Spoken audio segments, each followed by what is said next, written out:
અમેરિકામાં એક Indian businessman અને ફાઉન્ડર હાઈવે પર એક કાર ક્રેશમાં માંડ બચી ગયા છે. આ ઘટના કેલિફોર્નિયાના I-5 હાઈવે પર બની હતી. જોકે તેમનું કહેવું છે કે કાર ક્રેશમાં તેમનો જીવ એપલ વોચના કારણે બચી ગયો હતો.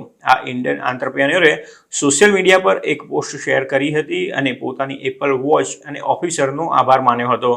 ભારતીય મૂળના કુલદીપ ધનકર last9.io ના ફાઉન્ડર છે અને તેમણે સોશિયલ મીડિયા સાઇટ એક્સ પર પોતાની એપલ વોચની મદદથી કાર ક્રેશમાં તે કેવી રીતે બચી ગયા તેના વિશે લખ્યું હતું. કુલદીપ ધનકરે US હાઈવે પર તેમની ક્રેશ થયેલી કાર અને અકસ્માત સ્થળનું નિરીક્ષણ કરતા પોલીસ અધિકારીનો ફોટો શેર કર્યો હતો.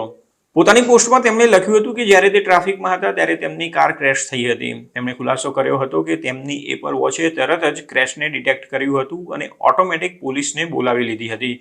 ડિવાઇસના ક્રેશ ડિટેક્શન ફીચર અને કેલિફોર્નિયાના હાઈવે પેટ્રોલ દ્વારા લેવામાં આવેલા તાત્કાલિક પગલાંના કારણે તેઓ બચી ગયા હતા. તેમણે એપલ વોચ અને અધિકારીનો આભાર માન્યો હતો. તેમણે લખ્યું હતું કે I-5 હાઈવે પર ટ્રાફિકમાં હતો ત્યારે કાર ક્રેશ થઈ ગઈ હતી.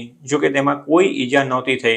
એપલ વોચે તાત્કાલિક ક્રેશ ડિટેક્ટ કર્યું હતું અને ઓટોમેટિક 911 પર કોલ કરી દીધો હતો. તેની ગણતરીની મિનિટોમાં જ ઓફિસર ઘટના સ્થળે આવી ગયા હતા, જેના કારણે તેઓ અડધા કલાકની અંદર જ ત્યાંથી જવામાં સફળ રહ્યા હતા અને સુરક્ષિત રીતે પોતાના ડેસ્ટિનેશન પર પહોંચી ગયા હતા.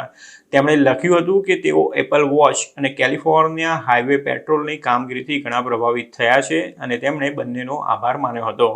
જોકે એપલ વોચથી કોઈ વ્યક્તિનો જીવ બચ્યો હોય તેવી આ પ્રથમ ઘટના નથી. ઓક્ટોબરમાં એપલ વોચે એક વૃદ્ધ મહિલાના અનિયમિત ધબકારાને ડિટેક્ટ કર્યા હતા અને તેના કારણે તેમને સમયસર મેડિકલ ટ્રીટમેન્ટ મળી ગઈ હતી. આમ વૃદ્ધ મહિલા માટે એપલ વોચ જીવન રક્ષક સાબિત થઈ હતી. એપલ વોચ તેની એડવાન્સ્ડ હેલ્થ ટ્રેકિંગ ક્ષમતાઓ માટે ઘણી જાણીતી છે. એપલ વોચ ફક્ત તમે કેટલા ડગલા ચાલ્યા, તમારી ઊંઘ કે પછી લોહીમાં ઓક્સિજનનું લેવલ જ ચેક નથી કરતી, પરંતુ એપલની વોચ ECG સુવિધાને એટ્રિયલ ફાઇબ્રિલેશન સ્થિતિને ઓળખે છે, જેના કારણે વૃદ્ધ મહિલાને તાત્કાલિક સારવાર મળી શકી હતી. નિકિયાસ મોલિનાએ સોશિયલ મીડિયા એક્સ પર આ ઘટના શેર કરી હતી અને જણાવ્યું હતું કે કેવી રીતે એપલ વોચે તેના દાદીનો જીવ બચાવ્યો હતો. તેની એપલ વોચ સિરીઝ 10 એ તેના દાદીના અનિયમિત ધબકારાને ડિટેક્ટ કર્યા હતા અને તેના કારણે તેમનો જીવ બચી ગયો હતો. તેણે લખ્યું હતું કે તેની એપલ વોચ સિરીઝ 10 એ તેની ECG ફીચરનો ઉપયોગ કરીને તેના દાદીની આર્ટરિયલ ફાઇબ્રિલેશન શોધી કાઢી હતી, જેના કારણે તેમને તાત્કાલિક હોસ્પિટલ લઈ જવામાં આવ્યા હતા અને યોગ્ય સમયે સારવાર મળવાના કારણે તેમનો જીવ બચી ગયો હતો.